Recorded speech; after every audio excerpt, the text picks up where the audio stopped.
Fala galera, beleza? Me chamo Rodrigues Teixeira e é uma alegria ter você aqui no nosso canal. E hoje é um formato diferente, a gente vai fazer aqui um podcast para entregar para vocês um conteúdo relacionado à inclusão e diversidade. Nos primeiros minutos essa entrega tem um foco de pavimentar o caminho, estruturar dentro de um livro, de um conceito, e também é uma entrega para o Cindy Jovem, o ciclo de formação do qual nós fazemos parte. Então, no primeiro momento, você vai ouvir muito sobre o livro, um pouco do que a gente vai tratar e trazer para vocês sobre o livro, e depois uma conversa mais aberta e mais ampla para a gente tratar sobre os temas que a gente vai tratar aqui. E para apresentar essa mesa maravilhosa, estou com duas mulheres poderosíssimas aqui, que são atuantes e protagonistas das suas histórias, que é a Natália Barbará, a Laís Moreira, que vão participar comigo aqui desse podcast. Então, assim, se inscreve no canal, deixa o like, manda esse vídeo para um amigo, que eu tenho certeza que esse conteúdo pode transformar a sua vida. Beleza? Natália, por favor, se apresente aí pra gente, apresente pro público aí do canal, pessoal do Cindes, que a gente vai falar aqui de um tema muito bacana. Sim. Oi, eu sou a Natália. Como o Rodrigo já disse, a gente tem essa missão aí de trazer esse livro, que é um tema assim, muito atual. Eu acho que é necessário mesmo essa discussão que a gente está tendo aqui hoje. E vamos explicar um pouquinho, né, como eu disse, contar um pouquinho sobre o que o livro fala e depois a gente vai debater um pouco das nossas ideias, expor as nossas vivências e explicar para vocês, incluir melhor vocês nesse sentido. É isso aí. Eu sou a Laís, foi muito interessante ler esse livro nesse momento. Acho que me fez refletir sobre o que eu realmente preciso executar no meu dia a dia. Achei muito interessante, já que é um guia prático, né? Então, já direciona a gente como tá abordando isso dentro das organizações. E acho que vai ser um papo bem interessante. Isso aí, vai ser um papo bem estruturado dentro do tema inclusão, né, diversidade. A Natália vai trazer para a gente aqui uma apresentação, né, até para contextualizar vocês no enredo, de onde a gente está extraindo informação, e depois a gente vai seguir com uma conversa baseando em outros temas, e aí agora a Natália vai falar um pouco para a gente do livro, um pouco do conceito, da fundamentação da autora, e em seguida a gente vai conversando sobre uma conversa bem livre, bem descontraída mesmo, para a gente extrair o máximo de informação aqui para compartilhar com vocês. Não se esquece de novo de se inscrever no canal, deixar um like e enviar esse vídeo para um amigo. Natália, vamos lá. O que a gente trouxe para o pessoal sobre o livro Inclusifique? Então, o Inclusifique é de uma autora, Stephanie K. Johnson, e ela se diz México-americana. Então eu acho que é a visão muito particular dela. No final ela ainda conta um pouco da história dela, da trajetória dela. E eu achei legal ela trazer essa pessoalidade no livro, porque eu acho que a gente pode falar só daquilo, da onde a gente está sentado, né? Da onde dói o nosso calo. E eu achei muito legal que ela trouxe esse viés muito pessoal. Ela incluiu a gente no final do livro, na trajetória dela. Eu acho que fez essa amarração para a gente entender tudo aquilo que ela falou desde o começo, né? Então eu vou passar aqui para vocês. Ela traz bastante, a primeira coisa que ela diz assim do livro é sobre o poder da singularidade e do pertencimento, né? Que nós somos seres únicos e a gente precisa desse reconhecimento, né? Pra gente poder se sentir bem-vindo, se sentir feliz, né? Entender o nosso lugar no mundo, saber, eu acho que é importante a gente saber aonde a gente está para poder entender onde a gente quer chegar. Então eu acho que isso assim é o principal do começo do livro, né? O que ela aborda essa singularidade, a gente valorizar cada um enquanto indivíduo, mas nós todos fazemos parte de um todo, de uma sociedade. Então não tem como a gente não se incluir em um meio. E nem não permitir a inclusão. Exato. Que eu acho que é um ponto também, né? Ao passo que a gente quer incluir, o nosso viés, que é o que você vai falar, às vezes ele impede a inclusão. Então, o tema é de fora para dentro e de dentro para fora. De dentro para fora, exatamente. Eu gostei disso que você falou, que o nosso viés impede essa inclusão, porque a gente também tem medo do que é diferente, Exatamente. do que é novo, né? Do que é diferente da gente. Então a gente acaba... Eu tenho uma frase que eu gosto muito de usar, que é: quem se define se limita. É verdade. E a gente acaba se limitando quando a gente deixa de conhecer o outro, absorver novas experiências, a vivência do outro é muito importante pra gente. Vamos lá. Ela traz, assim, né, a superação de vieses, que é o que são vieses, né? São... Não quero usar essa palavra, eu já falava preconceito, mas são conceitos pré-concebidos que a gente tem de algo. Não precisa necessariamente ser de uma pessoa, pode ser até de uma atividade. Tem gente, por exemplo, que tem... Vou falar por mim, então. Eu não gostava de praticar atividade física enquanto musculação. Esse era um preconceito que eu tinha. E aí eu comecei a praticar regularmente, incluir isso na minha rotina, por necessidades de saúde. E eu fui e quebrei isso. Consegui quebrar esse viés e hoje em dia, tipo, eu não consigo ficar sem me movimentar. E esse é um ponto de conexão muito legal. Você não gostava porque tinha um conceito pré-estabelecido. Ao passo que você conheceu, quer experimentar, quer conviver, porque não tem como conhecer sem a gente conviver. Né? Então você conviveu com a musculação e extraiu dali o que ela tinha de bom e tem de bom. E aquilo fez o seu preconceito diminuir em relação àquele tema. Então a gente também acredita que conhecer, se permitir esse conhecimento, se achegar, entender a realidade do outro, né? Se colocar no lugar, mas não só na camada da teoria, ir para a prática, para junto, para perto, para a gente extrair esse ponto de conexão, que é o quê? Conhecimento. Ao passo que eu conheço, o meu preconceito se esvai, porque eu agora sei, agora eu conheço, agora eu não tenho nenhum conceito, agora eu realmente sei que musculação é uma coisa boa da minha vida. Exatamente. Né? Você acaba se limitando, né? Perdendo oportunidades, e algo que poderia ser bom trazendo para o contexto da organização, né? Você deixa de buscar soluções mais fáceis, resultados melhores, justamente por conta desses vieses. Sim, exatamente. Exatamente isso. Ela fala justamente isso também, da gente quebrar esses estereótipos que a gente tem com relação ao outro e com relação ao ambiente, tudo que nos cerca, e deixar conhecer o outro, né, para poder abrir a nossa cabeça e melhorar as soluções, buscar novas ideias, exatamente isso. E aí ela fala do viés inconsciente, que eu acho que é o ponto principal, que é o que a gente tem que quebrar mesmo para conseguir inclusificar, né? Que são essas associações. Eu gosto muito dessa frase. É uma associação inconsciente que a gente faz de uma ideia que foi implantada na gente, pelo meio social, enfim, pela nossa família, porque é a nossa família que nos cria.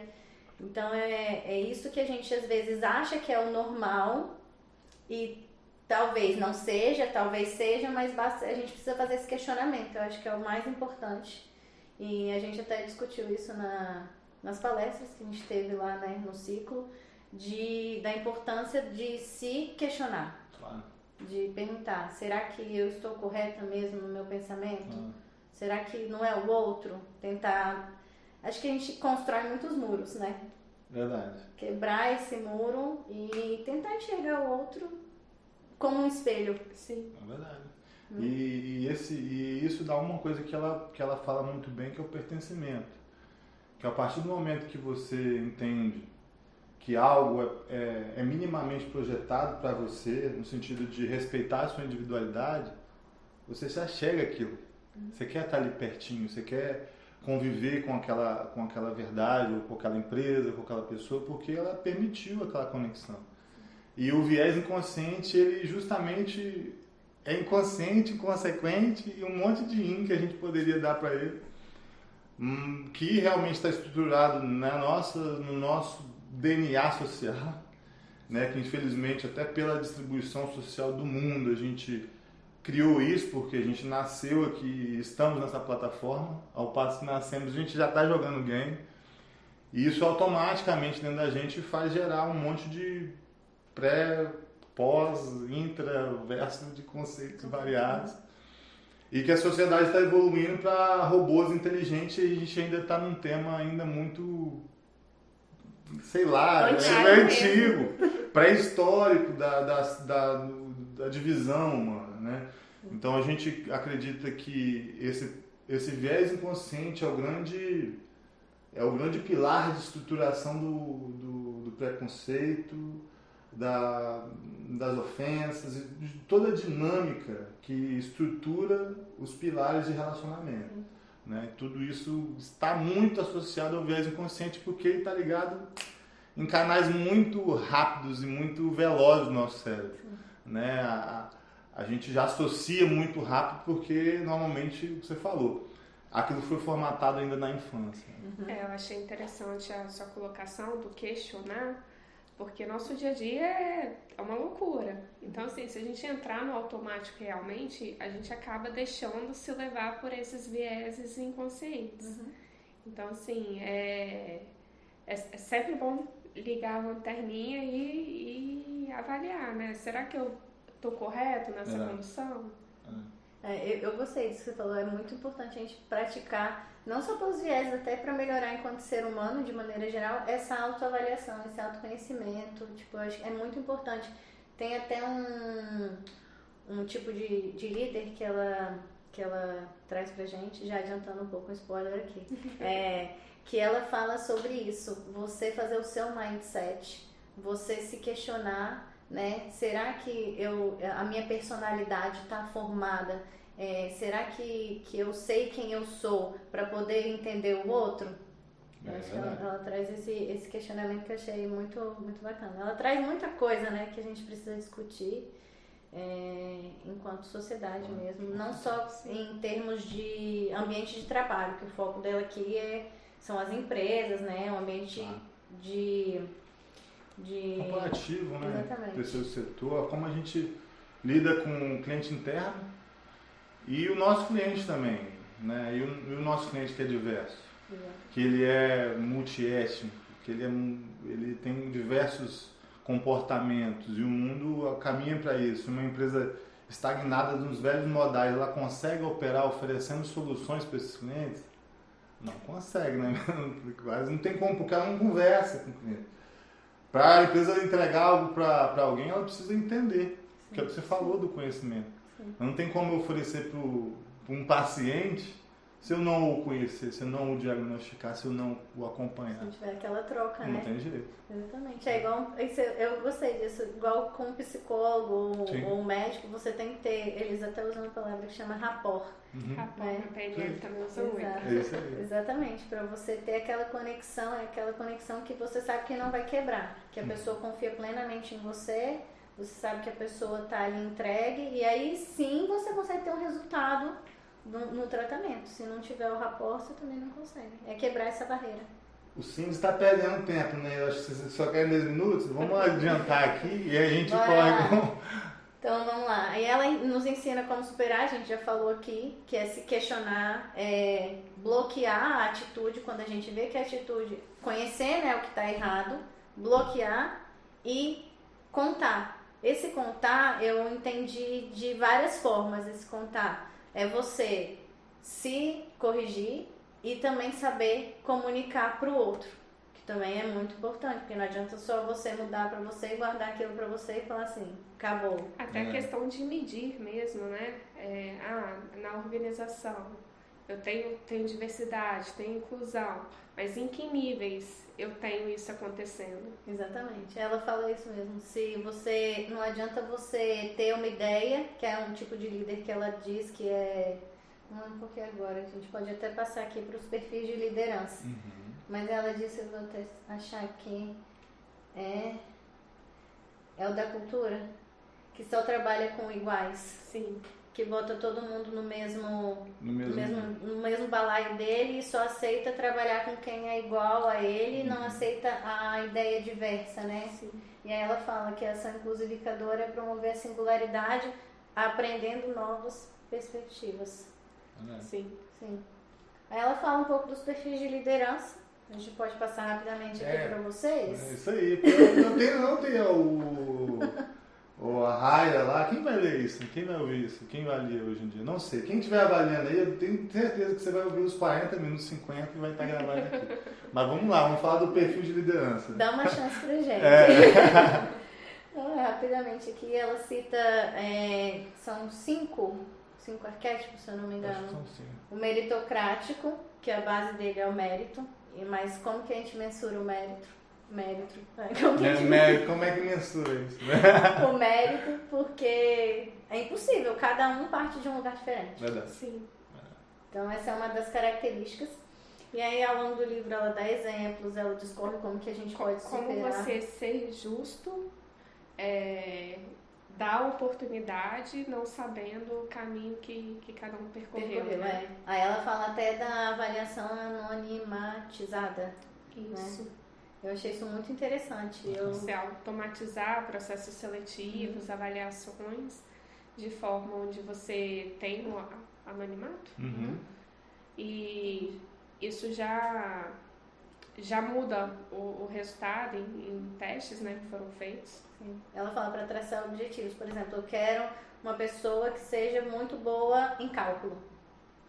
É isso. Independente do que seja, da faculdade que ela estudou, do sexo, da cor, do que quiser, pode escolher, mas é uma pessoa... é o objetivo. Exatamente. Aí depois tem o paladino da cultura, que eu já falei um pouco, que é aquela pessoa que só gosta de trabalhar com iguais, que a diferença assusta um pouco ela, mas se todo mundo pensar igual, ela fala isso muito no livro, que solução que a gente vai chegar? Nenhuma. Tem que ter várias perspectivas diferentes, eu acho isso, a troca, né? Mas esse perfil pode ser muito bem aproveitado também, criando várias culturas diferentes dentro da singularidade de cada componente da equipe, né? Eu gostei, você me fez lembrar uma coisa que ela fala, que todos esses estereótipos, todos esses arquétipos que ela traz pra gente, das pesquisas que ela fez, né, e ela conseguiu recortar dentro desses, ela traz exatamente isso que você falou. Todos eles têm um lado bom. Não é ruim você ter um mérito, por exemplo. Mas qual é que forma que você vai avaliar esse mérito? Qual critério? Exatamente. Então não é ruim. Lógico, todo mundo merece ser reconhecido. Poxa, se tem um colega que tem um desempenho melhor do que o meu, ele merece sim. Se ele se esforçou, né? Sim. Mas quais são os critérios? Ela fala, todos eles trazem alguma coisa boa, mas tem outras coisas, como todo arquétipo, que é luz e sombra. Nós somos duais. Então, isso anima, de certa forma, porque você pode entender que quem está operando ainda no velho formato tem a chance de até, atuando no seu próprio arquétipo, se posicionar de uma maneira mais inclusificadora. Independente da sua visão de negócio, de estratégia cultural de empresa e do marketing, você pode se tornar mais propício a aceitar a diversificação e em você tem habilidades capazes de permitir com que essa cultura floresça. Sim, e ela também diz, encaixando no que você falou, ela também diz que nós não somos apenas um tipo de líder, um tipo de gerente. Sim. Nós não somos só o paladino da cultura, ou o team player, ou o meritocrático, como é que ela fala? O cavaleiro branco, que é mesmo aquele das histórias das princesas. Nós todos temos um pouco de cada dentro da gente. E por isso que é tão importante a gente se questionar e se perguntar e se autoavaliar todos os dias. O que é bom, o que vale a pena manter dentro da gente e o que vale a pena inútil. Joga fora. Tá antigo já, tá velho fedendo. Sim. Bom, aí, né, ela faz passar, então, o paladino da cultura, que a gente já falou, o team player, que normalmente é mais ligado para mulheres e minorias, LGBTQIA+, uma palavra que ela utilizou, já fica aqui a minha crítica, dos não brancos, que aí eu acho que já vai um pouco contra aquilo que ela prega também no livro, de inclusificar, não podemos colocar todo mundo no mesmo saco, porque cada um tem uma cultura diferente, uma experiência de vida diferente, uma vivência em vários níveis, até religioso, o que você come, o que você assiste, o que você escuta. Então a gente não pode mesmo colocar todo mundo no mesmo balaio. O Cavaleiro Branco, que é o príncipe encantado das empresas. O Pastor, que é a versão feminina do Cavaleiro Branco, que prega só vai abraçar quem é igual a ele e excluir. Aí ela até trata do discriminação reversa. Eu também não sei se isso cabe, também eu tenho um pouco de confusão com esse termo, que eu acho que podia ser melhor elaborado. Com certeza.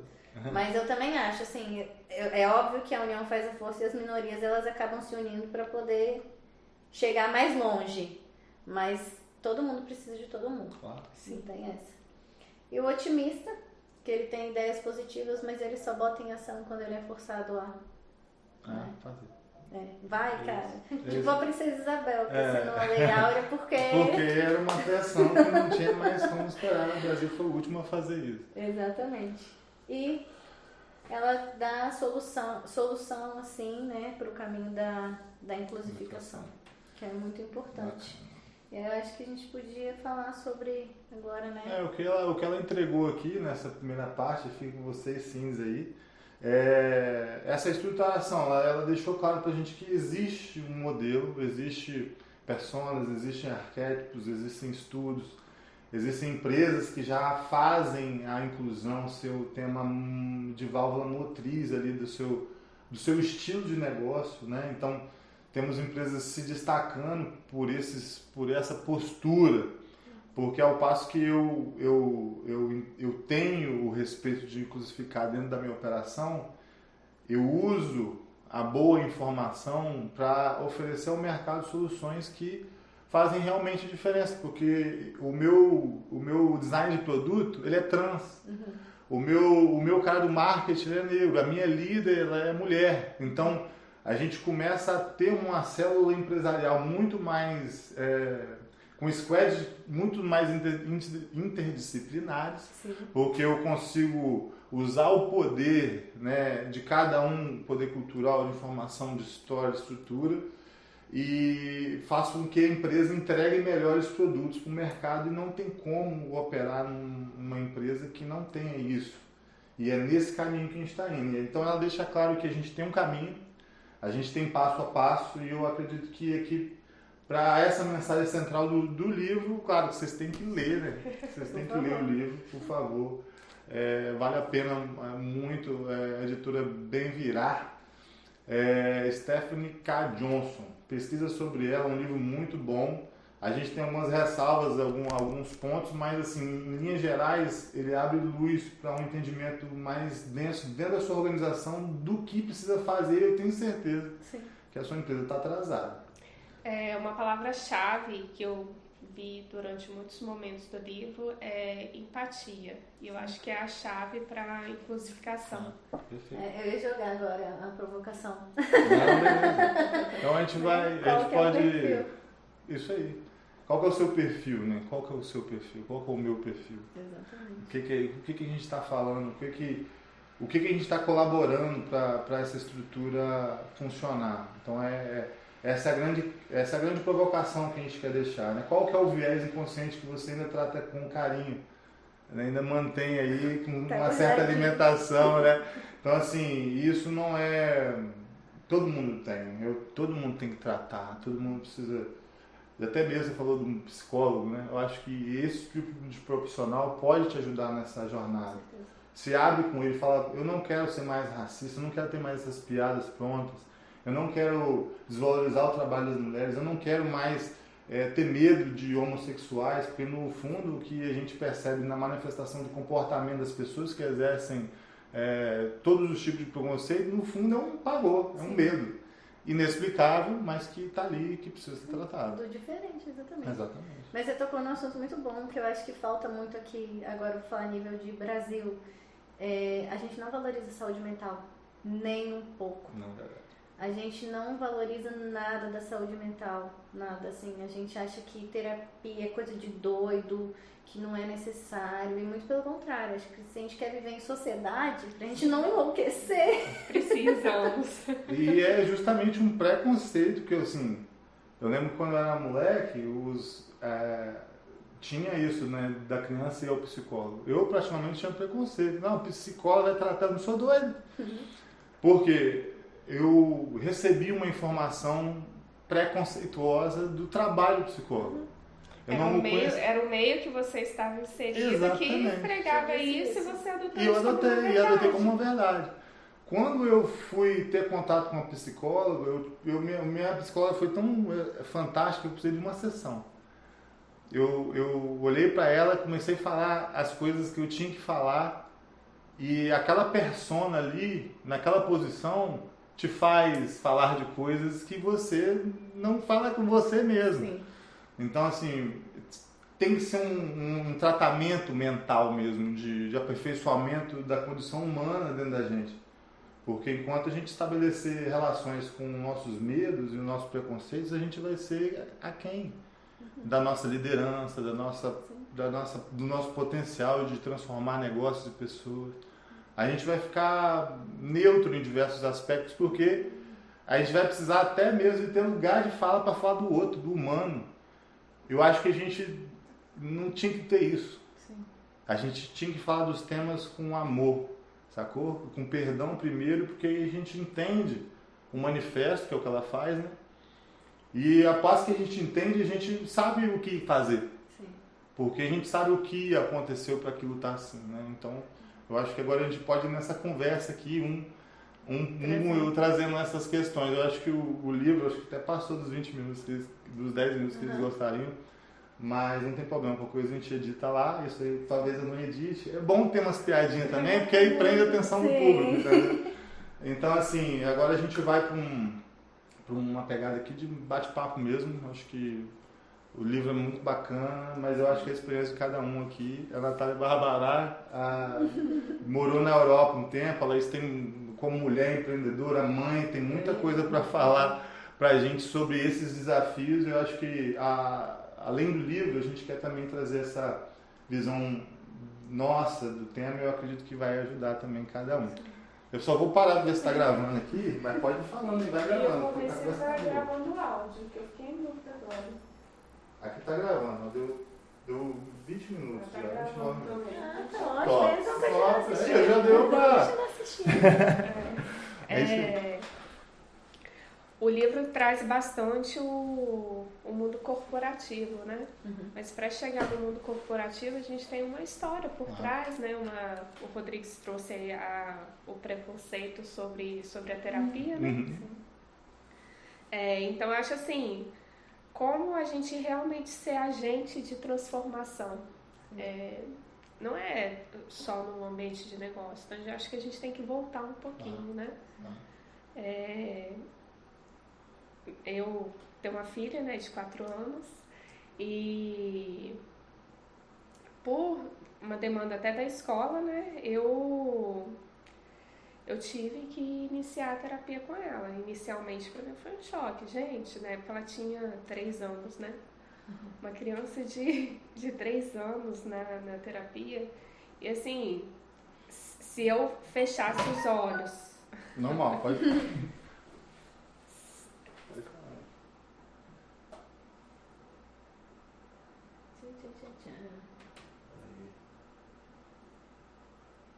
Normal, gente, é com emoção. Normal. Se não tiver emoção... Tem que contar, tem que ter. A gente pode até fazer um take de Skype.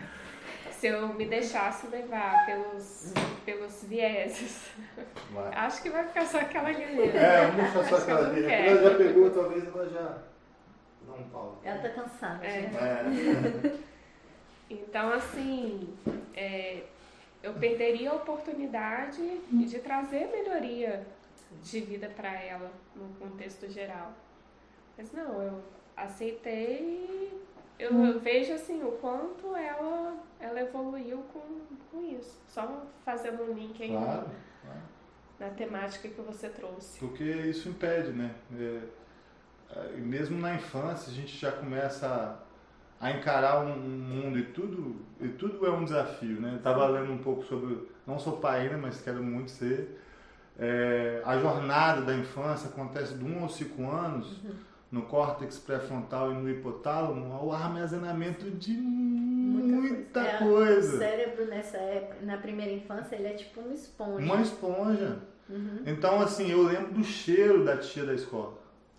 Eu também. Memória Eu lembro do cheirinho da minha sala, Eu lembro cara. do jeitinho, eu lembro das Vocês cadeirinhas. fizeram lembrar do jantar, do feijãozinho da tia Tetê. Devia ter todo mundo, né? Pra gente entender o quanto isso tá dentro da gente. E aí, até abrindo um ponto aí dentro dessa questão da infância, do psicólogo e tudo mais, a gente não pode deixar a filha da Laís viver numa sociedade preconceituosa. Sim.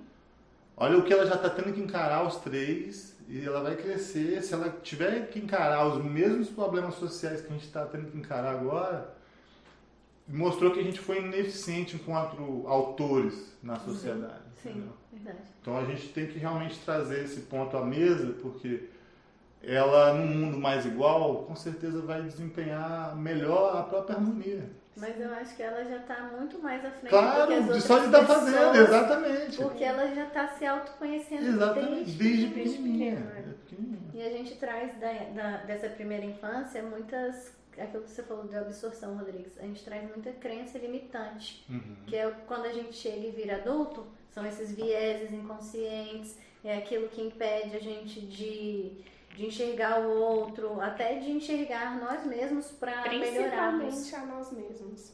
Exatamente. Isso aí.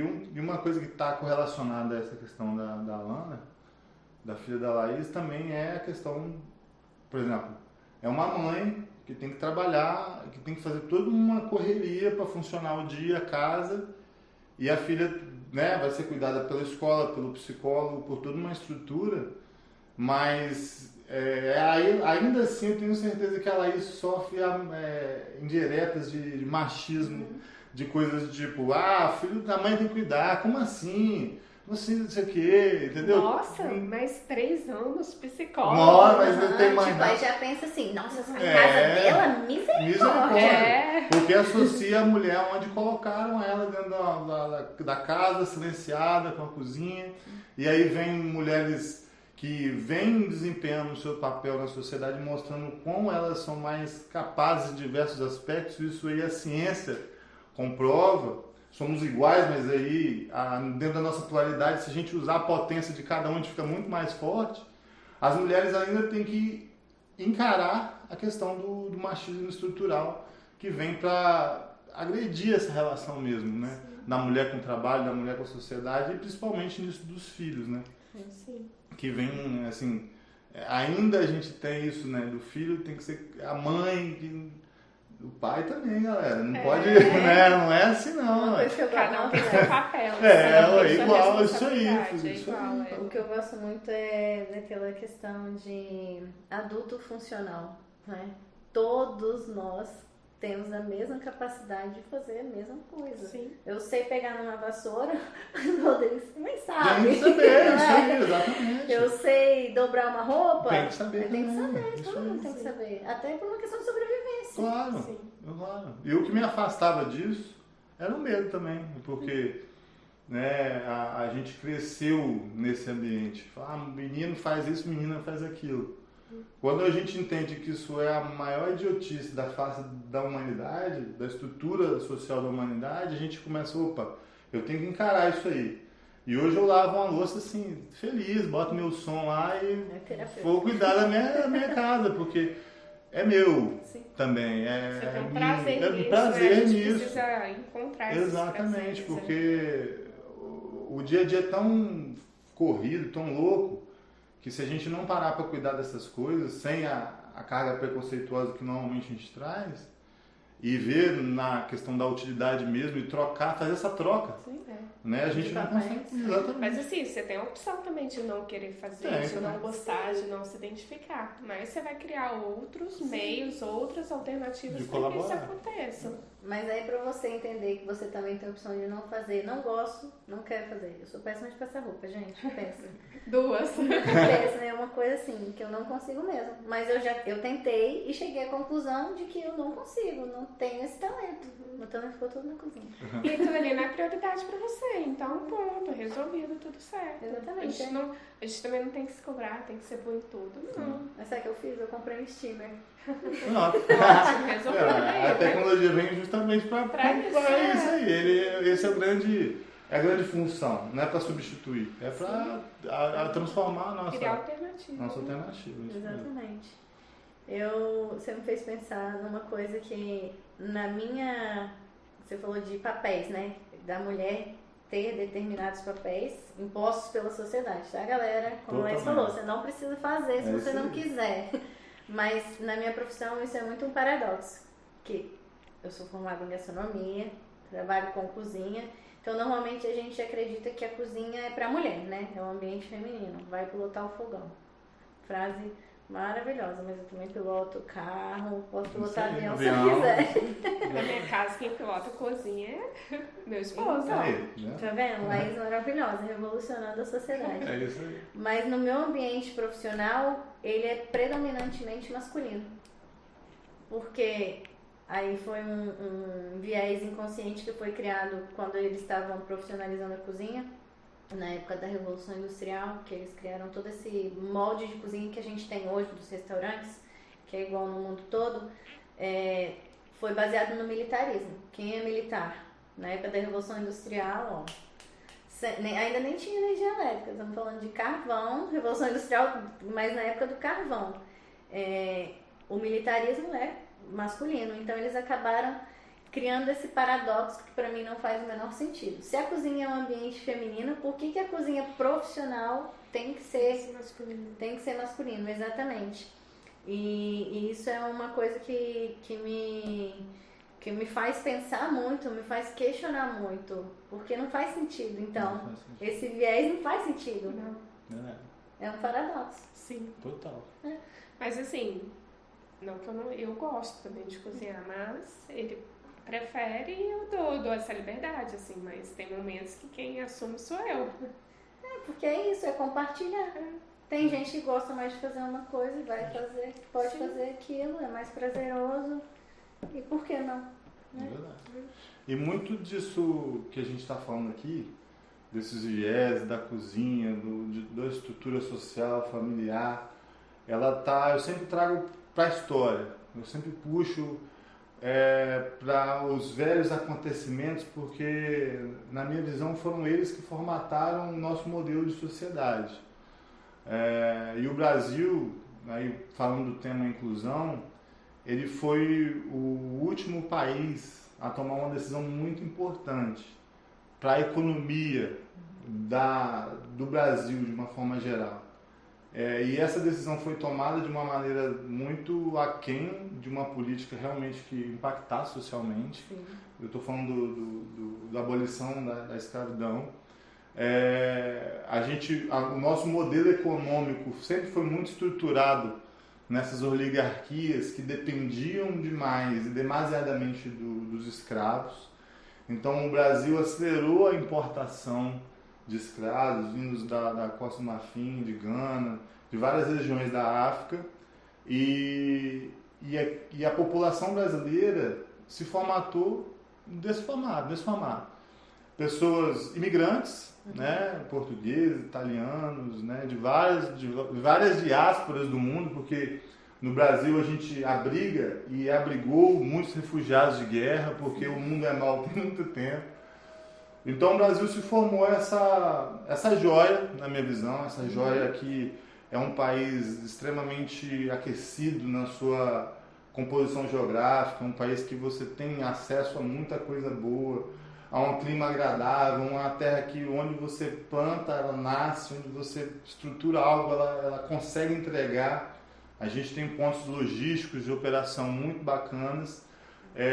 Só que isso, na minha visão, é muito mais explorado e todo esse viés está associado à nossa história, né? Como ela foi concebida, como ela foi estruturada. Né? E eu queria falar um pouco disso aqui nessa oportunidade para a gente usar o passado como a plataforma da gente analisar o presente agora. Então eu trouxe aqui um livro do Laurentino Gomes, né? É o livro 1822, é uma série de livros do Laurentino.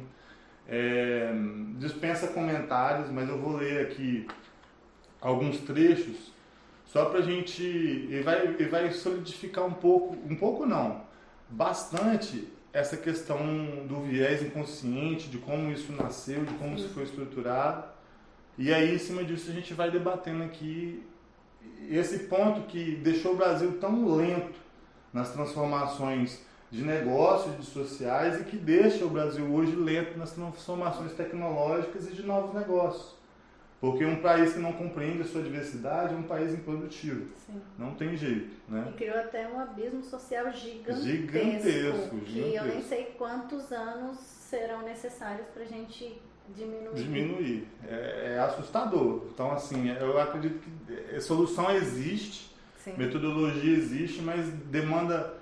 É um movimento não associado à política, é um movimento associado à cidadania mesmo, à humanidade. Eu acho que quando a gente pega esse tema e coloca ele dentro de uma plataforma da política, aí, sem nenhum, enviesando para nenhum lado, eu acho que empobrece. Sim, se perde. Isso. Agora, quando a gente trata isso na camada da cidadania e do orgulho de ser brasileiro, a gente amplia essa percepção e entende que nós somos brasileiros, nós somos formados aqui nesse país. Você falou uma coisa que me fez só interromper. Não, é fantástico, aqui conversa. Nós temos a síndrome de vira-lata, né? Muito, porque nós somos diversos. Sim. Cada um é de um jeito, a gente não é um padrão. O brasileiro tem todo tipo de corpo, todo tipo de cabelo, todo tipo de cor de pele, tudo. A gente tem tudo junto e misturado. Mas a gente, falando agora de biologia, o vira-lata é o cachorro mais forte que a gente tem.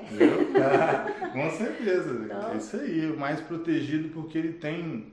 Ele se inclusificou, pô. Sim. Ele tem nele tudo o que precisa. Exatamente. Todas as fortalezas e todas as fraquezas.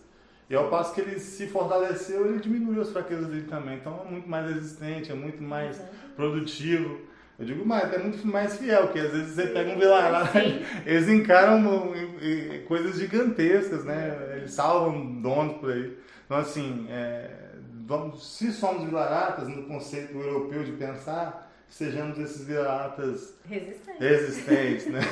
É isso. Vou ler aqui alguns trechos, só para a gente balizar aqui o conhecimento, só para a gente voltar no passado um pouquinho, para avançar aqui na conversa. Sim.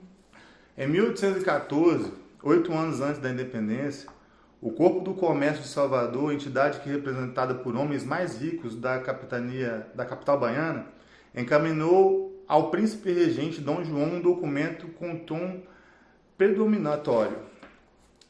É notório que há 3 para 4 anos os negros têm tentado rebelar-se e matar os brancos, e tendo nos anos anteriores feito 2 investidas. Agora, ao amanhecer do dia 28 de fevereiro, em distância somente de 1 légua da cidade, deram a terceira com muito mais estragos e ousadias do que as outras. Esses ensaios, senhor, bem prognosticam, né, que chegará a ser que se tomem medidas muito sérias, um dia em que eles todos acertem e realizem inteiramente seu projeto, sendo nós as vítimas de sua rebelião e tirania. Isso aqui era um documento oficial, né, enviado para o príncipe Dom João. E a gente percebe aqui um movimento social já acontecendo lá em 1814. Ninguém queria mais operar na plataforma da escravidão. Os negros haviam tentado, através de rebeliões, através de documentos enviados, né, para cortes superiores na Europa.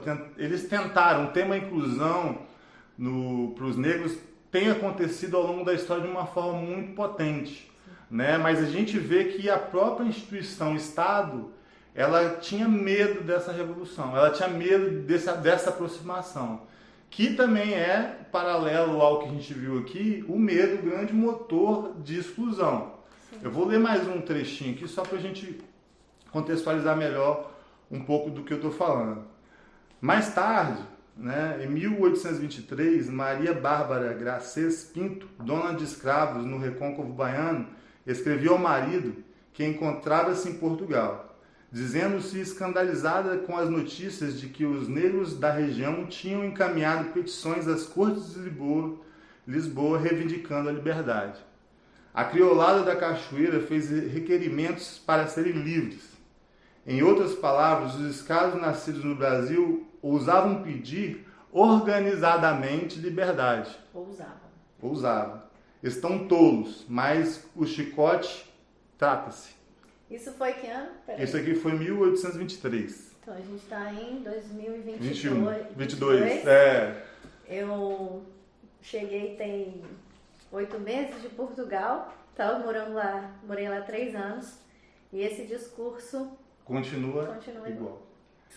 Então, assim, quando a gente teve lá na palestra, numa das palestras dos símbolos, uma palestrante falou assim, é muito difícil culturalmente, a gente tem que ir com calma aqui, porque tal. Por quê? Eu tenho certeza que essa ressonância aqui de intenção continua amedrontando essas pessoas. Entendeu? Continua amedrontando e hoje não é mais o chicote. Hoje são o peso das leis e da estrutura que vem fechando portas de oportunidade, né? Aí o autor conclui aqui, só para a gente navegar nesse tema. Esses documentos, ele cita outros aqui, né? Esses documentos revelam o clima de medo entre a parcela mais privilegiada da sociedade brasileira na independência. São os indícios do pessimismo sobre o futuro do Brasil que prevalecia naquela época. Então, assim, quem foram essas pessoas? Quem foram esses, né? Era esse o inimigo comum, o verdadeiro fantasma que parava no horizonte do jovem país. A escravidão estruturou o país para ser esse país de produtor de commodities, para satisfazer as necessidades. Eu até vi um filme esses dias, não sei se é um filme de época, e eu vi coroando um rei, né? Um rei. Aí mostrou aquela coroa bonita, cheia de pedra assim, e me fez pensar na logística para aquela coroa de ouro estar ali na cabeça daquele cara. Pensando assim, né, de uma forma bem abrangente, de onde se extrai o ouro, como se extrai o ouro, como faz para chegar lá, onde refina, como agrega valor, como aquilo vira uma coroa e por que aquilo tem valor, a gente percebe que existe um modelo antigo ainda operando sobre os valores das coisas em cima das mãos de obra. Sim. Então, assim, essa coroa tem muito sangue. Né? Ela é muito sangue. Então, todas assim, as igrejas lá na Europa tem muito sangue. Então é sinistro. Então, assim, exatamente, só para complementar aqui, quem eram essas, né? Nascidos além do mar, monarquistas, republicanos, liberais, absolutistas, federalistas, centralizadores, maçons, católicos, comerciantes, senhores de engenho, civis e militares. Todo mundo não queria que os negros se achegassem junto da sociedade. E eles eram mais da metade da população do país. Sim, eu ia falar, eles eram maioria. Maioria. Juntassem a força. Né? Juntassem a força, só que a força era suprimida pelos vieses, né? Entendeu? Aí eu vou trazer só mais um ponto aqui do livro para não ficar extenso. O porquê é tão ruim você usar uma piadinha, aquela piadinha. Olha onde historicamente elas eram usadas, né? Os adjetivos mais usados em seus pronunciamentos, isso aqui a gente está falando de cortes, documentos oficiais, revelam a forma pejorativa com que os brancos viam os cativos, então, diziam, né, nos documentos, miseráveis, desgraçados, infelizes, órfãos, pródigos, mentecaptos e desvalidos. Esse era o adjetivo oficial que era usado naquela época para se referir às pessoas pretas. Por isso que a piadinha, ela não é aquela piadinha, ela vem com essa história por trás, entregando um mal que a gente fez, que estruturou, que condensou a sociedade, que deixou a sociedade enraizada nesses conceitos, né? E de uma maneira geral, né? Apesar de você estar trazendo aí da questão da escravidão, né? Sim. Hoje a gente carrega isso de uma maneira geral. Sim. Com certeza. Traz outros vieses agregados. Com todos os outros. Então, assim, eu destaquei muitas coisas, eu vou deixar o autor aí na fonte, mas eu prefiro agora falar um pouco sobre isso, porque se a gente não for nesse passado entender como isso foi formatado e trazer para o presente, executar novas melhorias, a gente não vai sair do lugar. Então, assim, isso aconteceu em 1823, a abolição da escravatura foi em 1888. Então, a República Brasileira se libertou ainda sendo escravocrata. Sim.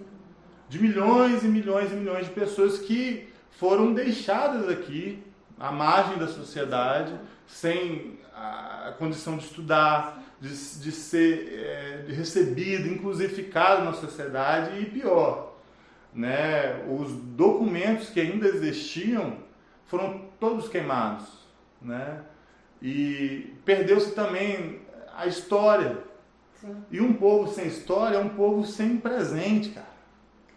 Um povo sem história é um povo sem presente. Então, assim, o negro brasileiro, ele sofre ele não tem pátria, se você for parar para analisar de uma forma fria, porque a pátria que a gente veio foi uma pátria que não quis, uma pátria que quis ainda manter o modelo escravocrata e o modelo de escravidão. E ele continua enviesando as nossas ações hoje em dia. Sim. Né? Porque depois disso, a gente vive aqui no Espírito Santo, vieram os imigrantes, libaneses, italianos, né, de várias partes, holandeses, alemães, e todos eles vieram para trabalhar, né, para operar na plataforma Brasil, né? Trabalhar, porque eles recebiam um saláriozinho também. Eles tinham um salário mínimo, é uma curiosidade aqui, né? Enquanto um negro, ele cuidava de 14 mil pés de café, uma família branca inteira, ela tinha que cuidar de 10 mil. Mas esperando mulher, filhos e tal. Então, assim, não é que é diferente, é que a oportunidade foi dada antes. Se lá atrás a gente tivesse dado uma oportunidade de igualdade de condições, a gente não teria um gap tão absurdo. Porque simplesmente aboliu a escravatura e não teve nenhuma política pública que desse assistência aos negros. Nenhuma. E aí... Só complementando o que você falou, mas no Rio de Janeiro, né, pegando a estrutura social do Rio de Janeiro, como é composta hoje, foi exatamente isso que aconteceu. Por que os negros tiveram que subir o morro? Porque não tinha dinheiro para comprar casa na cidade, não tinha dinheiro para nada, para comer. Então, lá era mato, vamos desbravar ali e... Exatamente. E foi crescendo desordenadamente. E aí hoje a gente tem uma sociedade, né? Hoje você vai lá no Rio, que é um bom lugar que você falou, você vai no Recreio, você vê prédios extremamente milionários, assim, coberturas, e atrás uma favela funcionando e tal, e aquilo acontecendo dentro de um núcleo de uma sociedade inteira que é o Rio de Janeiro. Então o Rio, ele é um exemplo muito claro dessa maldade que ficou, porque o Rio, ele ainda operou e ainda opera de certa forma nessa mecânica desse medo aqui. Se a gente deixar muito igual, eles vão subir também. Né? Que é o que eu falei lá no SINDS, né? A gente pode tratar aqui do tema de inclusificar, mas a gente tem que estar preparado para as pessoas pretas também morarem na Praia do Canto, nos lugares nobres, porque a oportunidade vai dar para essas pessoas mais condições. E o que aparenta, na minha visão, é que a gente ainda tem medo dessa aproximação, porque a gente não vê o país como sendo um país único. A gente vê interesses específicos orquestrando a maior parte do nosso país. E quem disse, né, que X ou Y é mais merecedor ou menos? Sim. Como que é essa régua, né? É isso aí.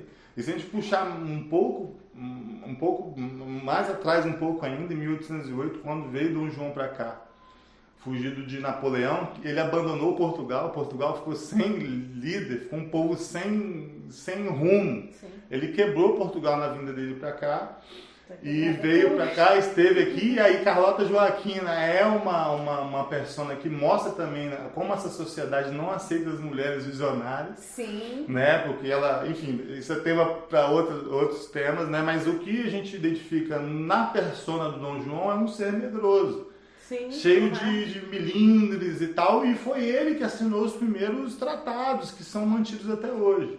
Então, na minha visão, nós que somos jovens, empreendedores e temos uma cabeça que quer fazer com que o progresso chegue para a nossa família, porque é melhor eu ter na escola do meu filho um ambiente muito diverso, incluindo todos os brasileiros, do que ele sair e ter alguém traficando uma droga ali na porta da nossa... Porque é de uma questão de necessidade. Sim. Entendeu? E da estrutura que é toda montada prevendo esse mal ainda. Porque centralizou toda a economia, desestruturou os arranjos econômicos e sobrou só o que, infelizmente, a própria máquina criou. Esses próprios tratados criaram essa diferenciação. Então, na minha visão, a nossa posição aqui é lembrar disso com respeito, né? E eu vou respeitar o seu pai libanês, o seu avô libanês que veio trabalhar aqui. Foi o mérito dele, mas você também tem que respeitar a história do meu bisavô que foi escravo. Então a gente...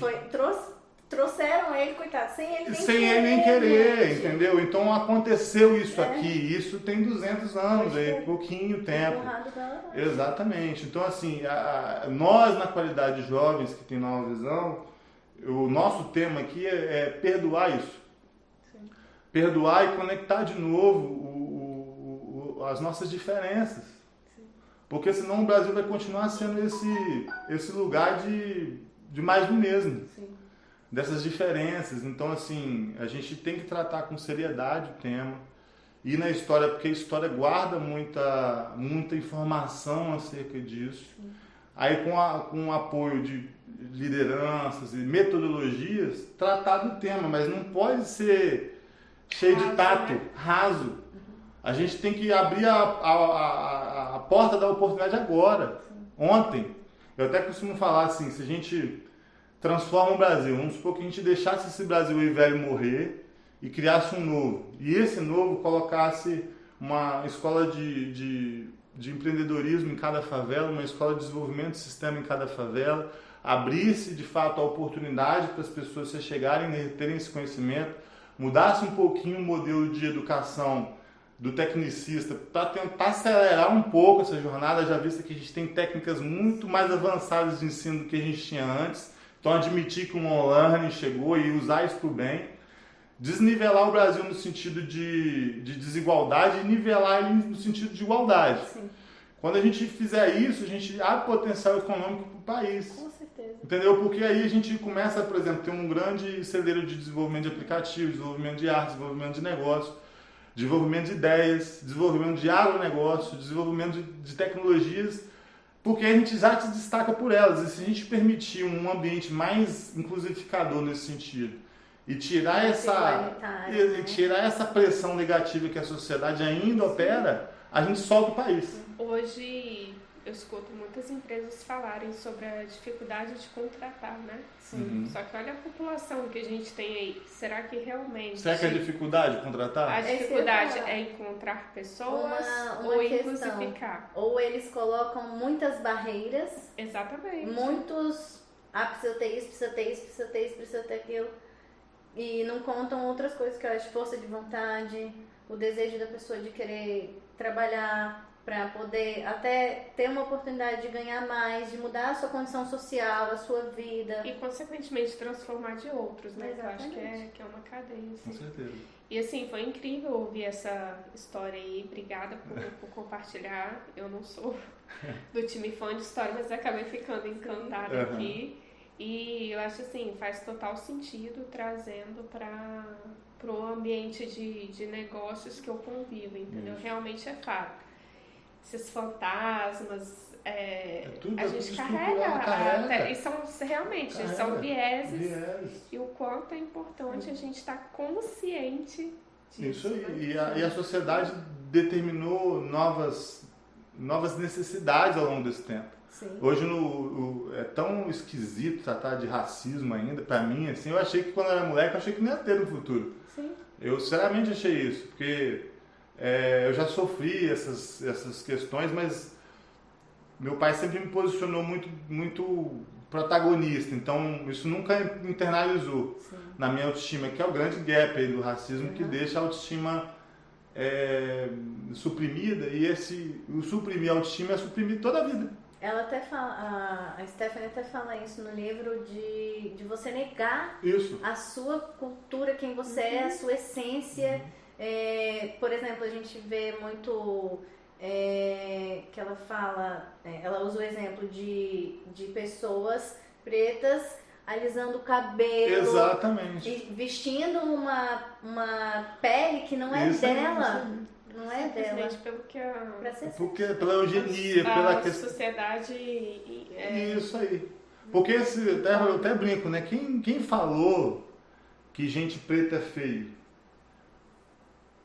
Se tirar isso, assim, se tirar essa fala e você colocar no âmbito do apreciar a vida. Não, e se você for parar pra pensar também, eu acho que cada país, né, agora, o Brasil que é multidiverso, nós temos esse privilégio, porque gigante. a gente não sabe utilizar isso. Mas os indianos, cada um tem uma beleza, gente. Sim, todo mundo. Né? Cada continente vai ter aquela sua beleza. Não é? E a beleza é tão subjetiva. Total, mas é demais. E a máquina que fez a gente acreditar nessa bobeira, ela continua operando e ela vai replicando, porque por mais que a gente saiu do Orkut agora pro TikTok, se você for pensar, a percepção de idiotice que a gente tem do manifesto social de uma forma geral é a mesma. Né? A gente continua fazendo essas mesmas coisas. Ó, o negrinho ali, vou dar chicotada. A mulher ali, vou calar ela. O gay ali, um gayzinho mesmo. Sacou? A gente continua com essa idiotice que maltrata, né? E aí, abrindo esse tema histórico, pra gente rasgar a história e falar dela, opa, o homem branco, aí você precisa, cara, porque esse modelo mostrou o que ele entrega. Sim. Tá maneiro pra você? Tenho certeza que não tá, cara. O mundo precisa melhorar. Sim. Nesses aspectos, porque por mais que você tenha uma casa em Alphaville, você vai sair de casa, vai estar com medo de um 32 km uma moto ali andando. Foi porque o português deixou isso aí. É isso que eu ia falar. Às vezes a gente pensa que algumas pessoas têm escolha, mas não tem, cara. Porque assim, a oportunidade não é a mesma. É mais, você vai crescer. Eu, por exemplo, cresci, meu pai me deu essa condição, que meu pai foi era menino de rua, cresceu, prosperou, e me deu essa referência. Esse homem preto, mas que conversava com os engenheiros da Vale, da Uzi Minas. Então, meu pai foi esse herói para mim. Então, eu era agredido, mas não sofria. Sim. Entendeu? Porque você tinha a imagem que o seu pai, ele superou. Superou, Totalmente. Ele é muito mais forte do que esse preconceitinho que vem tentar me afastar de mim mesmo.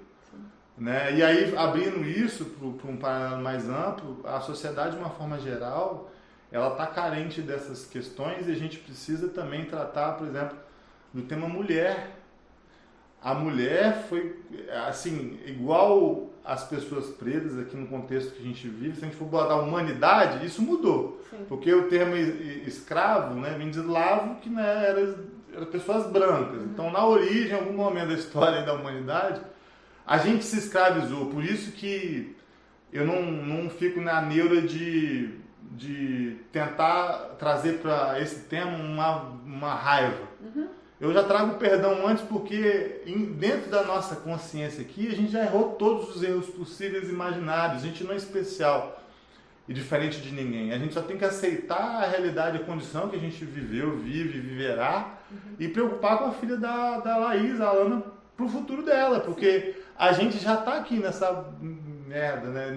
Nesse balaio aqui. A gente tem que entregar para a criançada uma sociedade que respeite a mulher, sim, que crucifique os gays, o LGBT, as trans. Eu conheço, por exemplo, uma trans que é líder de uma das maiores consultoras da Salesforce, que é uma empresa mega inclusificadora também, que sofre muito preconceito, né? Eu conheci na transição, assim, de se identificar como mulher. Então, assim, nessa jornada aqui, o que eu dava a ver de piada até ela se estabelecer e agora ainda vivendo até o resto da vida, e se ela tiver que levar a ignorância de vocês pro travesseiro dela toda noite, isso é ruim para todo mundo. Para todo mundo, sim. Entendeu? Então, não, quantas pessoas nesse sentido LGBTQIA+, não se suicidam, gente. As taxas Demais, são altíssimas, demais, porque demais. não são aceitos. Mas quem tem que aceitar? Né? Verdade. Quem sou eu pra Poderiam julgar? estar transformando a sociedade, trazendo soluções, Isso aí. resultados. Sim, porque é uma perspectiva diferente. Eu acho, assim, genial. Eu tenho muitos amigos trans. E eu tenho um amigo que eu até brinco com ele. Eu falo, cara, você tem o melhor dos dois mundos. Você consegue ter a visão da mulher, que era o seu passado. Você entendeu que não era isso, não é esse corpo que eu me identifico.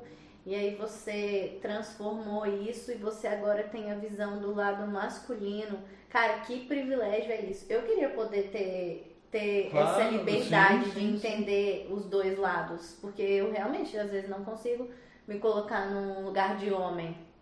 Com certeza. Isso é e toda essa dinâmica de vida, ela só não é respeitada porque a gente ainda mantém a velha e boa prática de se dividir em tribos.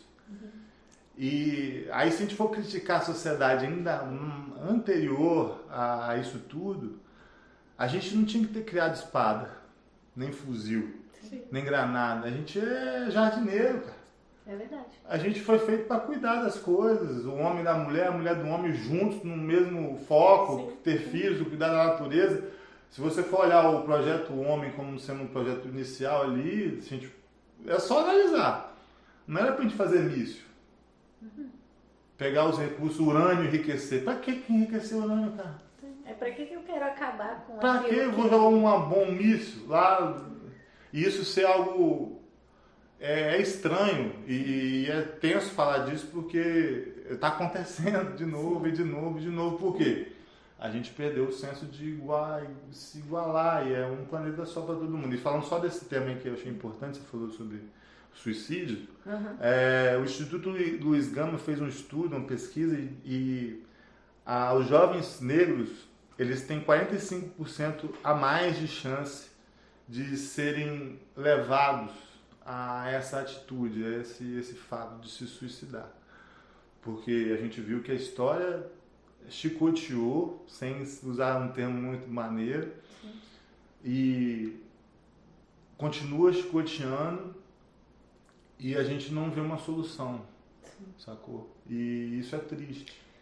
Só criando o link também, como é importante a gente voltar na história, lembrando da palavra-chave, que é empatia. Aí você falou de se colocar no lugar do outro, né? Eu acho que ser empático não é simplesmente se colocar no lugar do outro, mas se colocar no lugar do outro na condição do outro. Então, assim, você entender toda essa história é importante pra gente conseguir transformar e inclusificar realmente. Porque quando eu olhar para uma pessoa preta, e se eu entender um pouquinho disso, eu já vou olhar, opa, isso é uma questão histórica aqui na minha cabeça. Sim. No mínimo já te dá essa aí.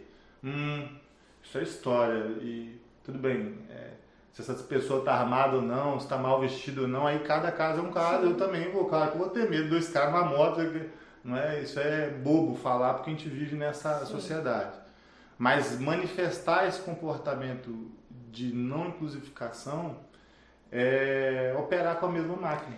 Gente, outro dia eu passei por uma situação, eu tava no posto abastecendo. De repente chegou uma pessoa pra me pedir ajuda, né? Aí ele me levantou a calça assim e mostrou a tornozeleira, falando que tinha acabado de sair do presídio. De imediato eu criei já Claro, um distanciamento porque você imaginou. Sensação de medo, falei, pronto. Sim. Mas não, como eu posso ser agente de transformação numa situação dessa? Exatamente. E você mostra pro seu avô aí, ó, que isso acontece por causa que ele tinha os escravos lá, hein? Tá? Não é porque o cara queria, não. Exatamente. Mas você criou, acho que esse já porque a gente tem o quê? A pessoa que sai hoje da cadeia, aí tem muito a ver, então, esse link com a libertação dos escravos.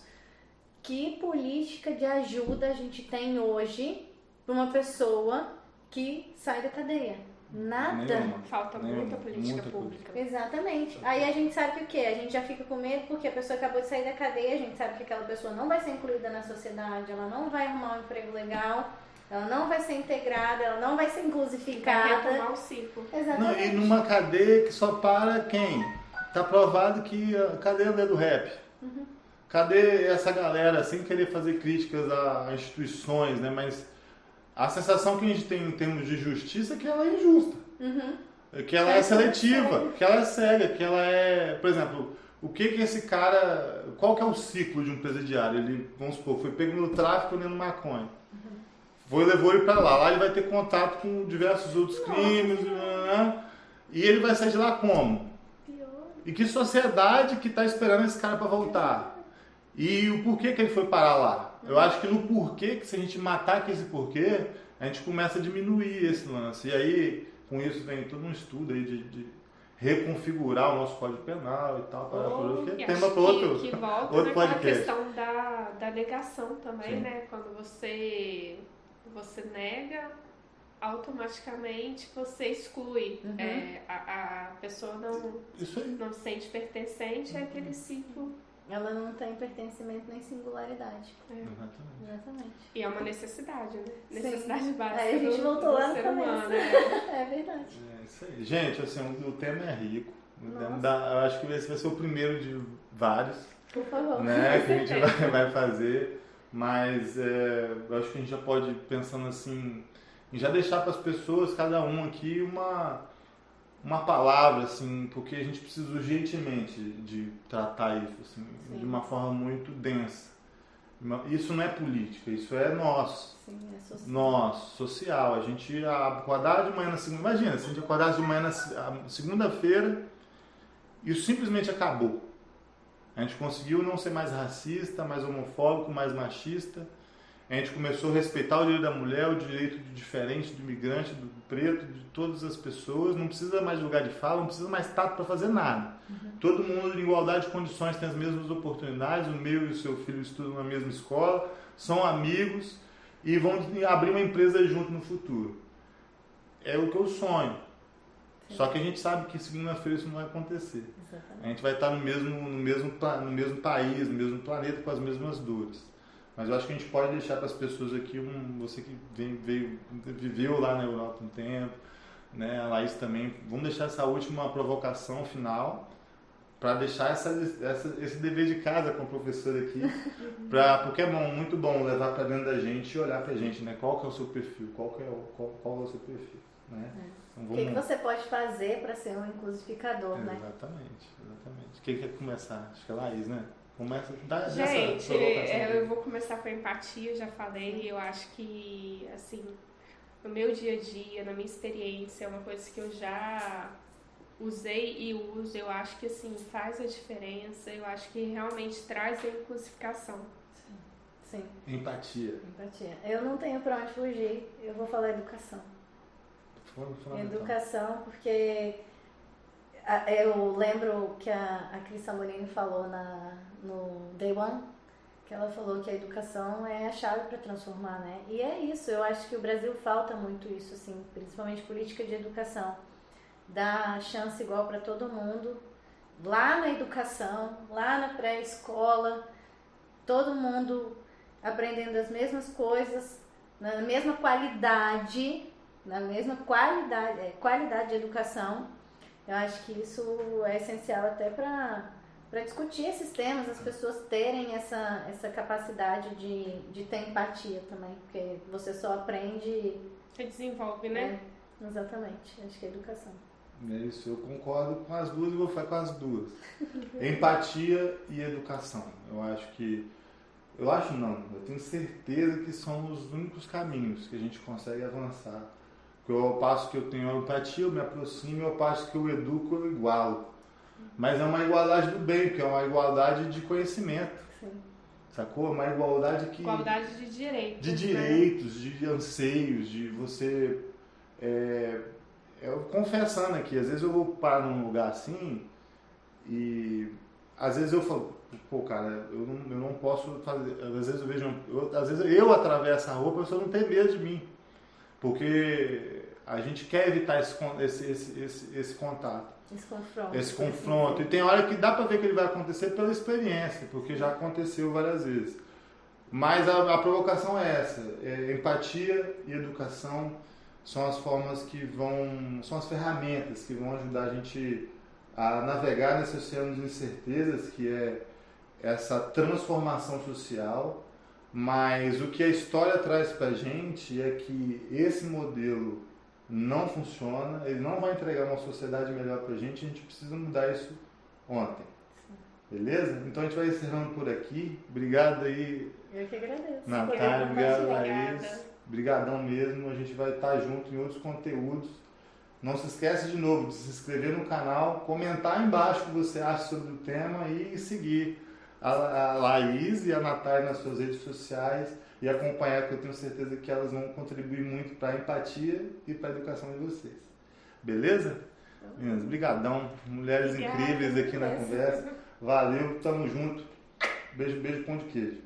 Eu era muito fã de cerveja, né? Mas você falou de vinho Eu aí. sou do vinho.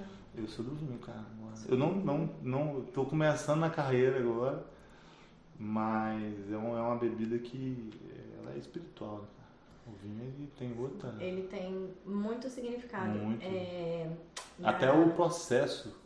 Nossa, eu quero te mostrar um slide. Vamos falar aqui, Das só minhas fazer aulas. esse... Na Grécia Antiga, eles tinham os debates, né, dos filósofos e o debate ele era aquecido pelo vinho. Uhum. Quando o debate estava muito, muito, muito bom, eles iam diluindo o vinho na água. Para as pessoas não ficarem tão bêbadas. Entendi. Tipo, para Pra manter o nível. nível. Quando não estava fluindo a conversa, estava ruim, eles botavam mais vinho do que água. Que aí Entendi. o pessoal ficava bêbado e E soltava. soltava logo, isso aí.